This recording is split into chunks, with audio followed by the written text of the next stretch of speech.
वो तो निर्बंध आवा जो बंधा ना हो उन सब के बंधन खोलकर चालता करते हैं।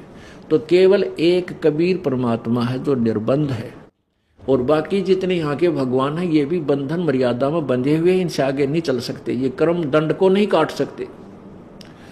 तब द्रौपदी ने पुकार की थी हृदय से, हे भगवान आज तेरे बिना मेरा कोई नहीं, आज अपनी दासी की इज्जत तेरे हाथ में है प्रभु। अपने आत्माओं, परमात्मा कबीर जी जो है ये बहुत लीला करके हमारी भक्ति को बनाए रखता है। द्रौपदी श्री कृष्ण जी से उपदेश लिए हुई थी, श्री कृष्ण गुरु था पांडवों का। अब द्रौपदी ने अपने कृष्ण भगवान को याद, कृष्ण गुरुदेव को याद किया। अब क्या होता है कि जैसे जगह जगह कितने आपदाएं आती हैं बहन बेटी भाइयों पे, सभी आखिर में भगवान ने याद करते हैं, लेकिन उनको लाभ नहीं मिलता। अब ये लाभ कैसे मिला द्रौपदी को कि द्रौपदी ने पहले वो पुण्य कर रखा था, और जब तक मन बोल रहा है, मन चाहे तो परमेश्वर नहीं सुनता, क्योंकि मन काल का दूत है। जब आत्मा रोती है तब ये 1 सेकंड में पहुंच जाता है, सेकंड के भी कुछ अंश में। अब यहां से क्या होता है, जैसे आत्मा जब रोती है, पुकार करती है प्रभु की, तो यहाँ की इसकी पुकार रिफ्लेक्ट होकर के धर्मराज के दरबार में जाती है, न्यायाधीश के, वहाँ उसके दरबार में जाती है, उसकी वो फिलोपी, वो सीढ़ी खुल जाती है पुण्यों वाली, और धर्मराज देखता है कि इस आत्मा के ऊपर आपत्ति है, इसका कोई पुण्य है जिससे मैं इसकी मदद कर सकूं। तो उसमें क्या देखा कि द्रौपदी एक महापुरुष अंधे को और निस्वार्थ भाव से दान कर रही है, और कपड़ा दान किया। और इस संत को दिया हुआ दान तो इतना दिया जा सकता है कि कितना कर दें उतना भी कम है। पुण्यात्मा वो कहते हैं, कर 100 साल छिद्र मैं करूं अपने जन के काज। वो परमेश्वर स्वयं आए हुए थे, उनको दिया हुआ दान तो धर्मराज के दरबार में ढेर लिखा हुआ था, उसका इतना प्रतिफल बन गया। तो उसी समय वहां से क्या हुआ कि वहां जहां हमारे यहाँ से आत्मा की पुकार धर्मराज के दरबार में गई, वहां से रिफ्लेक्ट होकर के वो जिस पर वो गुरु रूप में आश्रित होती है वहां पहुंचती है, और वहां से फिर परमात्मा ही उसका रूप बना करके कबीर देव और आके मदद करता है। अब ये एक विधान बना रखा परमात्मा ने, उस विधान को भी वही अपने को सारे को निभाता हुआ हमारी मदद करता है। अब वहां श्री कृष्ण जी अपने घर में अपनी पत्नी रुक्मणी के साथ शतरंज खेल रहा था। तुम ना खेलियो, कदे ने सोचो भगवान खेला करता तुम भी खेलने लग जाओ, नहीं, वो तो अलग काम था उनका। एक उदाहरण दिया जा रहा है कि वो शतरंज खेल रहा था अपनी पत्नी के साथ, और शतरंज में ऐसे डालते हैं, कोई कदे कच्चे 18 बोले जाते हैं, कदे 9 बोले जाते हैं। तो ज्यों ही उसने पासे हाथ से ऐसे पासे ऐसे फेंके, अंदर से परमात्मा की प्रेरणा एकदम हाथ आकड़ गया, जैसे भूत आ जाया करें ऐसे, और ऐसे करके कृष्ण जी बोला अनंत अनंत अनंत। अब रुक्मणी कर पकड़ा, मुस्काई, अनंत कहा वो को समझाई कि ये अनंत अनंत क्यों के कर रहे हो तुम, मुझे बताओ, आपने पास से डाले हैं, इसका बोल कच्चे 12 हैं पक्के 18 हैं क्योंकि ये बोल। तो कृष्ण जी के कह रहा है कि दुशासन ने द्रौपदी पकड़ी और हमारी भक्ति सकल में से करी, जय हमारी भक्त बिछोड़ी होई, हमरा नाम न लेवे कोई। अब कृष्ण तो वहां पासे खेल रहा है, तंदेही से पासा डारी पहुंचे सूक्ष्म रूप मुरारी। वो कबीर परमात्मा मुरारी माने जो राक्षसों का नाश करता है। कर्म सबसे बड़ा दुख राक्षस हमारे कर्म है, इन पाप कर्मों का भी अरि यानी शत्रु कबीर भगवान है। अब कृष्ण तो वहां खेल रहा है, वह सूक्ष्म रूप धारण करके परमात्मा कहते हैं करे करावे साइया मन में लहर उठा, और दादू सरदर जीव का वो आप बगल हो जा। आप सामने नहीं आता परमात्मा, भक्ति की आस्था बनाए रखने के लिए कि गुरु मर्यादा भी रहनी चाहिए, नहीं तो बर्बाद हो जाएगी, भक्ति काल बर्बाद कर दिया। इसलिए परमात्मा उस सारी स्थिति को सूझबूझ से सोच समझ कर करता हुआ इस भक्ति की गाड़ी को इस पिछली पीढ़ी तक खींच कर लाता है ताकि अब ये पार हो सके। तो उसी समय वहां से परमात्मा कबीर जी सूक्ष्म रूप बनाकर पूर्ण ब्रह्मा पहुंचे सूक्ष्म रूप मुरारी, खेचत खेचत खेच का शीशा सिर पर बैठे हैं जगदीशा। द्रौपद सुता को दीने लीर, द्रौपद सुता द्रौपदी की बेटी ने, यानी द्रौपद राजा की बेटी द्रौपदी ने द्रौपद सुता को दीने लीर, जाके अंत बढ़ाए चीर। खेचत खेचत खेच का शीशा सिर पर बैठे हैं जगदीशा। अब दुशासन खींच खींच के तंग हो लिया, पसीना पसीना हो गया और साड़ी का ढेर लाग गया नो, और द्रौपदी का निवस्त्र नहीं कर सका, थक के वो पहलवान। दुशासन कहते 1000 हाथियों का ताकत का आदमी था और थक कर बैठ के नो, क्रोध मनु कहता ही देखो इसकी बेइज्जती करूंगा। लेकिन जिस पर मालिक राजी है कौन बिगाड़ दे उसका, नहीं फिर भगवान है ही नहीं, मिथ्या हो जाती भगवान की कथाएं। लेकिन नहीं, भगवान ने अपनी स्थिति को बराबर रखा है। अब कुछ दिनों के अब बात खत्म हुई, हार के बैठ गए एक लोग मुंह लटका के, द्रौपदी काट कर उस चीर ने अपना चली गई अपने महल को। अपने आत्माओं कुछ दिनों के बाद श्री कृष्ण जी आए। श्री कृष्ण जी को पता भी कोई ना क्या हो गया। जब द्रौपदी ने आकर बताया कि परमात्मा आपने मेरी इज्जत रख दी, ऐसे ऐसे कहानी हो गई थी, मेरे को बेइज्जती करे थे और आपने मेरे निरे चीर बढ़ा दिए। अब पुण्यात्मा विचार करना, इस दास के रूप में परमेश्वर कबीर जी आपके घरों में हजारों संख्या की गिनती करा दूं, उनके घर जाके आप आए थे, सामने हमने दिखे, ये आशीर्वाद देगी और हमारा ये लाभ हो गया। अब दास को क्रेडिट देता करता कबीर भगवान है। ऐसे ही उस कृष्ण को पता नहीं और परमेश्वर आकर कर गए सारा काम। अब कृष्ण जी को पता चला कि हे परमात्मा, द्रौपदी कहती है कि आपने मेरी इज्जत रख दी परमात्मा। अब द्रौपदी पूछती है कि मेरे कौन से कर्म का फल था भगवान।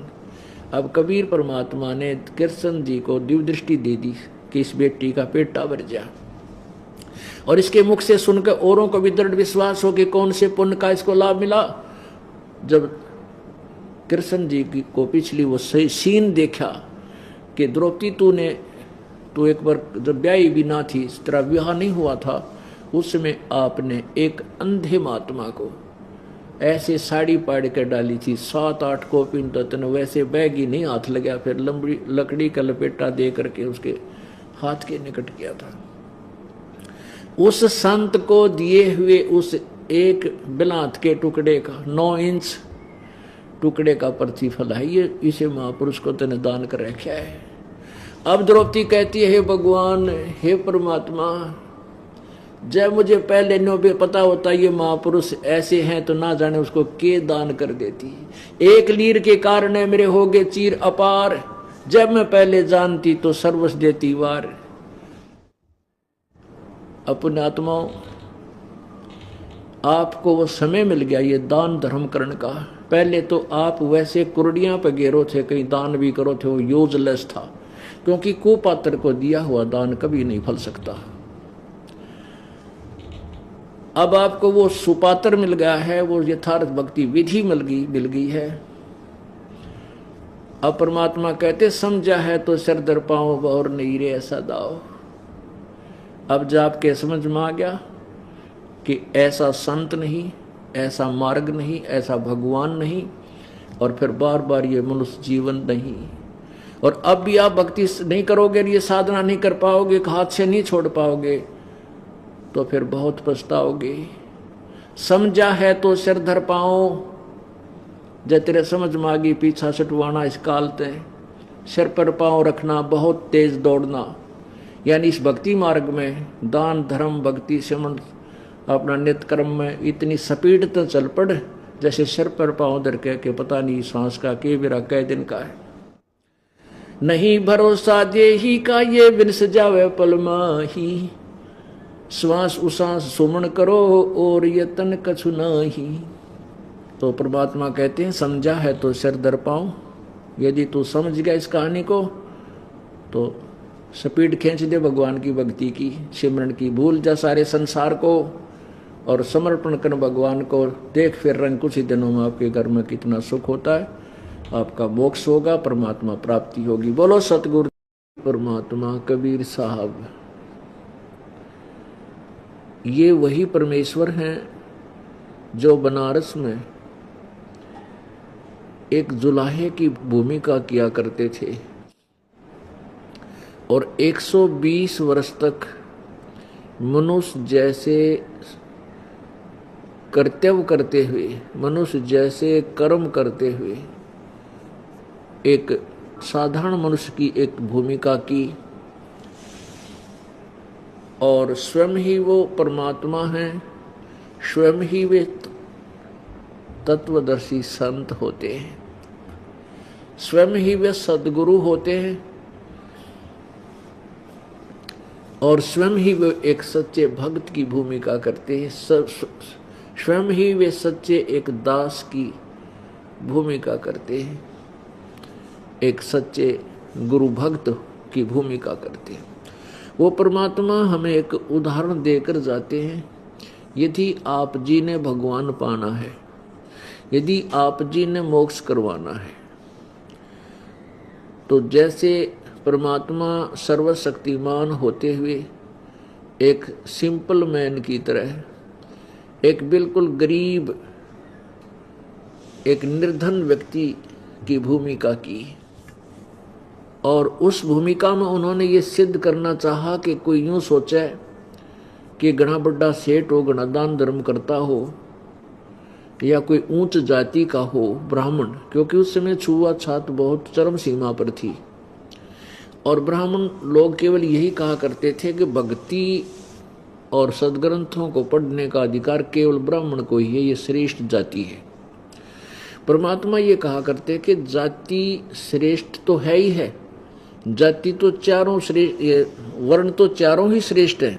अब 4 वर्ण बनाए गए हैं मानव समाज के, एक ब्राह्मण, वैश्य, अक्षत्रिय और शूद्र।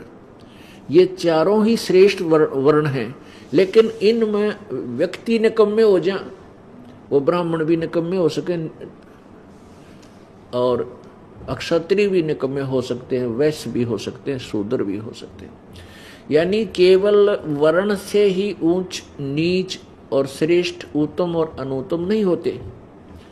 परमात्मा पाने के लिए कोई भी वर्ण का व्यक्ति हो, किसी भी वर्ण का व्यक्ति है और वो पूर्ण संत की शरण में पहुंच जाता है, तो पूर्ण संत के पास वो फार्मूले होते हैं कि वो किसी भी वर्ण का व्यक्ति है और कैसे भी नेचर का व्यक्ति है, उसको सीधा कर देते हैं, भक्त बना देते हैं। और परमात्मा पाने के लिए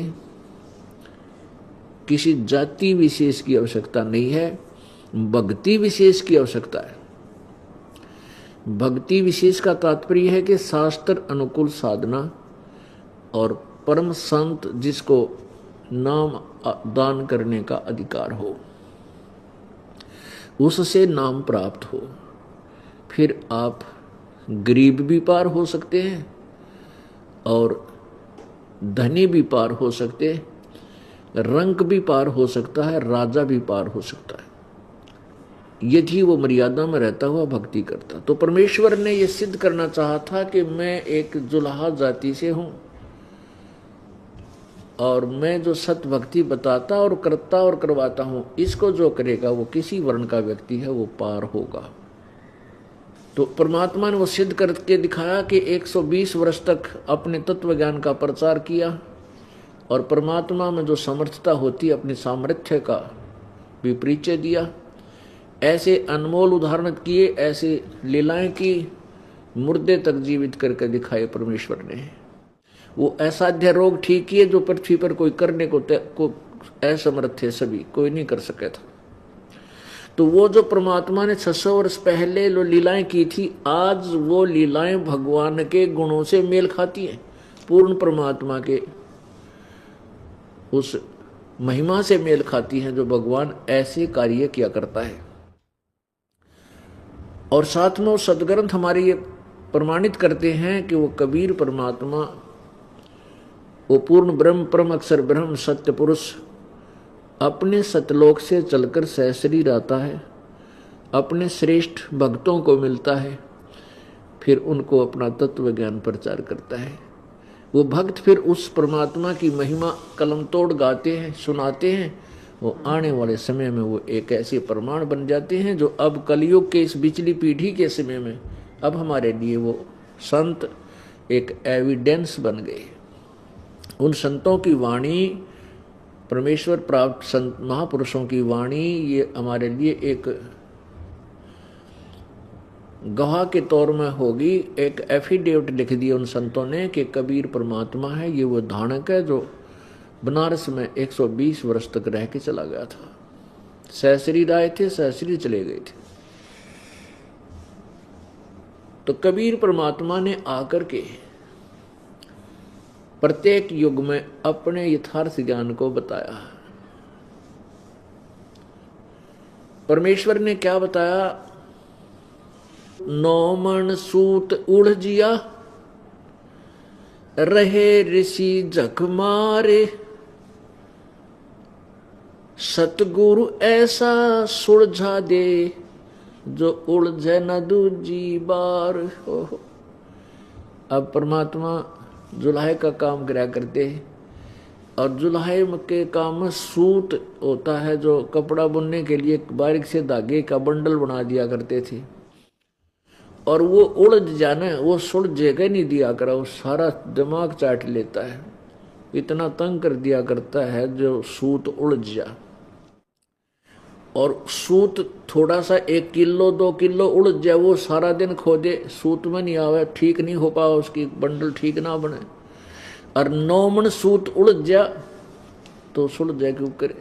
तो कहने का भाव यह है कि काल भगवान ने इस अज्ञान रूपी इस तत्व ज्ञान में, यथार्थ ज्ञान में इतना डंगा डलवा दिया अपने अज्ञानी संतों द्वारा, मिसगाइड करके, कि 9 मन सूत उलझ गया। कोई थ्योरी बतावा है, कोई कुछ सिद्धांत बता रहा है, कोई नाम बतावा है भगवान भक्ति का, कोई कुछ ज्ञान दे रहा है, कोई किसी को प्रभु बताता है, कोई किसी को। तो क्या बताते हैं कि 9 मन सूत उलझिया, ऋषि रहे झकमार, इन ऋषियों के भी समझ में ना आई। और सतगुरु ऐसा सुलझा दे भाई, उलझे न दूजी बार। संत तत्वदर्शी संत आकर के उसको इसे ढंग से सुलझा देगा उस पूरे आध्यात्मिक ज्ञान को, कि फिर वो दोबारा उस युग में तो उलझ नहीं सकता जब भक्ति करेंगे। तो अब वो समय आ गया है, और ये ज्ञान इस दास को परमात्मा कबीर जी ने दे दिया, और ऐसा सुलझा दिया है ये ज्ञान कि इस कलयुग में आने वाले समय में ये उलझ नहीं सकता। जब तक भक्ति युग रहेगा, जो भगवान चाहने वाली आत्मा 10-5 हजार वर्ष तक भी ये ज्ञान चलेगा, क्योंकि आगे फिर कृतज्ञ लोग हो जाएंगे, भक्ति चाहने वाले रहें को नहीं। ये फिर काल के दूत बीच में आकर के भक्तिहीन कर देंगे, लेकिन भक्ति को उलझा नहीं सकते, इस ज्ञान को उलझा नहीं सकेंगे। तो पुण्यात्मा उस परमेश्वर ने आके हमें क्या बताया? गुरु बिन माला फेरते भाई, गुरु बिन देते दान, गुरु बिन दोनों निष्फल हैं, चाहे पूछो वेद पुराण। राम कृष्ण से कौन बड़ो, उन्हों भी गुरु कीन, 3 लोक के वे धनी ही, गुरु आगे अधीन। परमात्मा हमारे को इसी उदाहरण से समझाते हैं जिससे हम समझ सकें। परमात्मा कबीर जी कहा करते कि तुम राम कृष्ण से तो बड़ा किसी ने मानते नहीं, और उन्हीं का उदाहरण ले लीजिए कि राम कृष्ण ने भी गुरु बनाए। जैसे श्री कृष्ण जी के एक तो संदीपनी जी गुरु थे। संदीपनी जी तो अक्षर ज्ञान जैसे शिक्षक होते हैं, टीचर, अक्षर ज्ञान कराने वाले गुरु थे। और दुर्वासा जी उनके आध्यात्मिक गुरु थे। और श्री रामचंद्र जी के वशिष्ठ मुनि जी गुरु थे, उनके कुल गुरु थे। तो परमात्मा कहते हैं तुम्हारे रामकृष्ण से कौन बड़ा, और उन्होंने भी गुरु कीन, और 3 लोग के वैदनी गुरु आगे अधीन। अब गुरु तो गुरु ही होता है, और गुरु जी के सामने बच्चा एक शिष्य ही होता है। शिष्य ठीक ढंग से अपनी मर्यादा में रहेगा वही सफल होता है, अन्यथा वो मोक्ष प्राप्त नहीं कर सकता। तो परमात्मा कहते हैं राम कृष्ण बड़तेहपुर राजा, 3 गुरु बंद कीन निज काजा। रामकृष्ण तीनों लोकों में बड़े माने जाते हैं, जैसे एक एक विभाग के ये मंत्री हैं। और इन्होंने भी गुरु धारण करके ही अपने सबका